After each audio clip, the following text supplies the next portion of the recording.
sini Bapak Andri menjelaskan pentingnya pemahaman terhadap peraturan yang mengatur perdagangan internasional, terutama dalam konteks kebijakan ekspor Indonesia yang terus berkembang. Saat ini, berlaku dua peraturan Menteri Perdagangan, yaitu Permendak nomor 23 tahun 2023 dan Permendak nomor 21 tahun 2024. Kedua peraturan ini berfokus pada peraturan barang larangan dan barang yang diperbolehkan untuk diekspor, dengan tujuan menjaga stabilitas dan memenuhi kebutuhan domestik.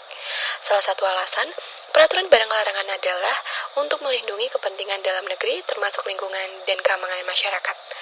Terdapat barang strategis yang dilarang untuk diekspor, serta larangan terhadap barang ekspor mentah yang mengharuskan pemrosesan di dalam negeri. Hal ini bertujuan untuk menciptakan nilai tambah bagi produk yang dipasarkan ke luar negeri. Kebijakan serupa juga diterapkan pada impor, di mana barang-barang berbahaya dan yang dapat merugikan kesehatan dilarang masuk ke Indonesia. Pembatasan ini bertujuan untuk melindungi industri lokal dari persaingan tidak sehat dan memastikan bahwa produk impor memenuhi syarat tertentu agar dapat diterima pada pasar domestik.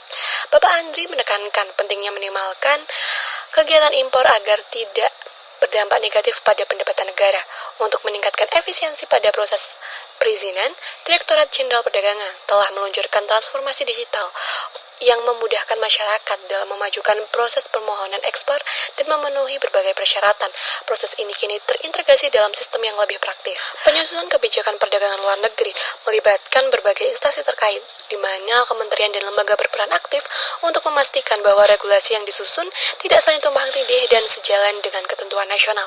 Para pelaku usaha diwajibkan memiliki nomor induk berusaha atau NIB dan terdaftar sebagai wajib pajak yang diproses melalui sistem Indonesia National Single Window.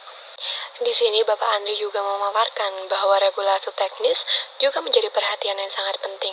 Contohnya seperti syarat label produk untuk ekspor ke Taiwan dan India, di mana label harus memenuhi standar bahasa dan regulasi yang ditetapkan.